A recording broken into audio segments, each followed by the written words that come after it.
കല്യാണിക്കുട്ടി എവിടെ? അതോ കല്യാണിക്കുട്ടി.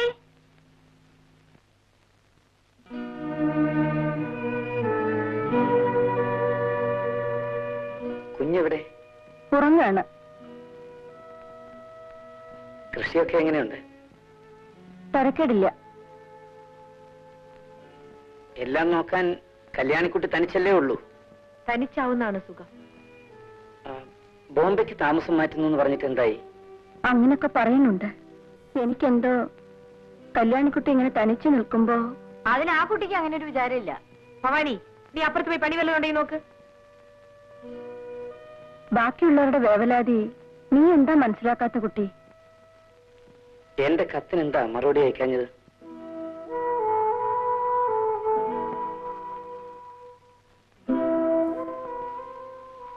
ഞാൻ തെളിച്ചു പറയാം. എനിക്കൊരു പുതിയ ജീവിതം വേണം.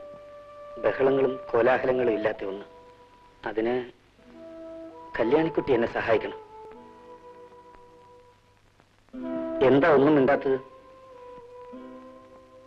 എനിക്കറിയാം, ചോദിക്കാൻ അർഹതയില്ലെങ്കിലും ഞാൻ ചോദിക്കുകയാണ്. എന്റെ ജീവിതത്തിൽ ഞാൻ ചെയ്തു പോയ തെറ്റുകൾക്കെല്ലാം ഞാൻ മാത്രം ഉത്തരവാദിയല്ല. ഞാൻ വളർന്ന സാഹചര്യം, എന്നെ വളർത്തിയവർ, അങ്ങനെ പലതും. ഇതെപ്പറ്റിയെല്ലാം കല്യാണിക്കുട്ടി സാവകാശമായിട്ട് ആലോചിക്കും. ഒരു പുതിയ ജീവിതത്തിലേക്ക് തിരിച്ചു വരാൻ എന്നെ സഹായിക്കാൻ കഴിയുമോ?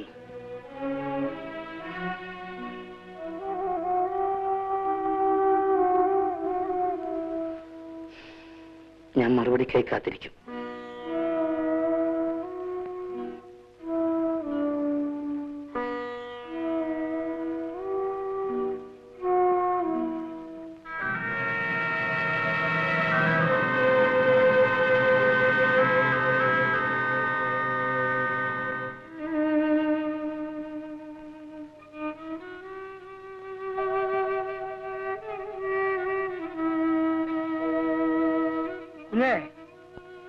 ഇതാണ് ഞാൻ പറഞ്ഞ പെൺകുട്ടി.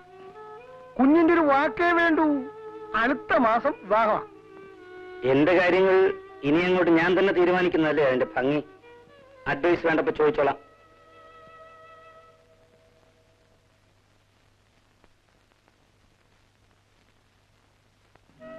നേര് പറയും മോളെ, നിനക്ക് അയാളോട് വെറുപ്പുണ്ടോ? ഒറ്റ വാക്ക് പോരൂന്നുള്ള ഒറ്റ വാക്ക് മതിയായിരുന്നു പഴയ കല്യാണിക്കുട്ടിക്ക് ഒപ്പം ഇറങ്ങിപ്പോവാൻ. പക്ഷേ ഇന്ന് ലക്ഷ്മിയടത്തിയുടെ മനസ്സിന് സ്വല്പം ആശ്വാസം തരൂ മോളെ.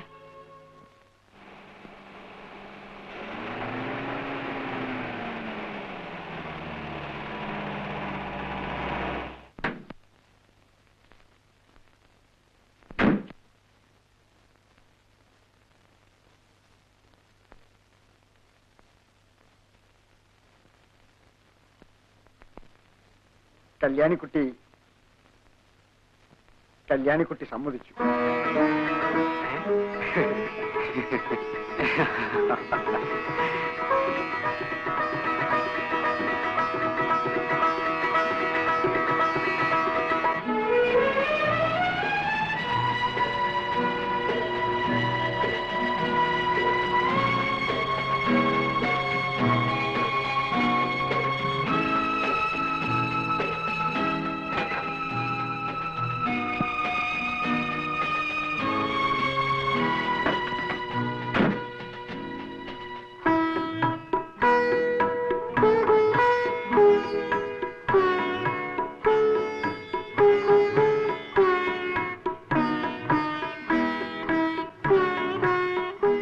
അങ്കിളെവിടെ? മുറിയിലുണ്ട്. കാണണ്ടേ? വേണ്ട, പിന്നെ കാണാം.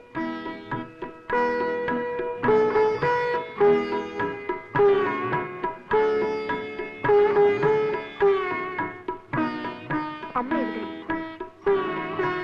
ഇവിടെ എവിടെങ്കിലും കാണും. ഇവിടെ എവിടെയെങ്കിലും കാണുമെന്നോ?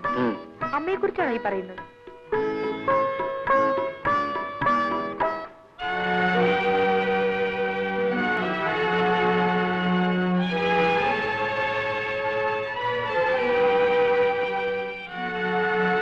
അമ്മേ,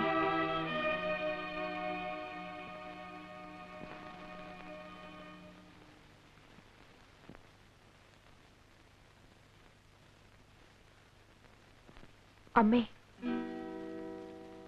എനിക്ക് അമ്മയെന്ന് വിളിക്കാൻ അമ്മ മാത്രമേ ഉള്ളൂ. അമ്മ എന്നെ അനുഗ്രഹിക്കൂ. മോളെ, എന്നെ അമ്മയെന്ന് വിളിക്കാൻ എനിക്കൊരാളുണ്ടായി മോളെ. എനിക്കാരുമില്ല, എന്റേതെന്ന് പറയാൻ എനിക്കാരുമില്ല മോളെ. എന്റെ മോൻ പോലും. അമ്മ വിഷമിക്കരുത്. അമ്മയ്ക്ക് എല്ലാവരും ഉണ്ടമ്മേ.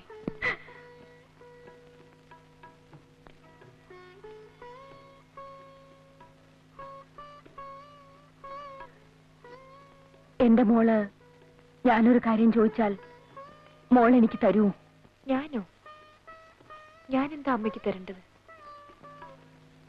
ഈ മോനെ മോൾ എനിക്ക് തരണം. എന്റെ മോനെ ഞാൻ നിനക്ക് തന്നില്ലേ, ഈ മോനെ നീ എനിക്ക് തരൂ മോളെ. തരില്ലേ? അമ്മ എടുത്തോളമ്മേ.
ശോഭയോട് ഒരുമിച്ച് എപ്പോഴെങ്കിലും പുറത്തു പോയിട്ടുണ്ടോ? ഇല്ല. ഇപ്പോഴവൾ ഉണ്ടായിരുന്നെങ്കിൽ ഒരു ദേവതയെപ്പോലെ ഞാൻ അവളെ ആരാധിക്കുമായിരുന്നു. എന്തോ സ്ത്രീയെക്കുറിച്ചുള്ള എന്റെ ധാരണകൾ മുഴുവൻ മാറ്റിത്തന്നത് ആ പെൺകുട്ടിയാണ്. എങ്ങനെ? എന്നെ തോൽപ്പിച്ചുകൊണ്ട്. ശോഭ എഴുതി വെച്ച ആ കത്തിലൂടെയാണ് ഞാൻ ആദ്യമായി തോൽവി അറിഞ്ഞത്. തോൽക്കരുത്.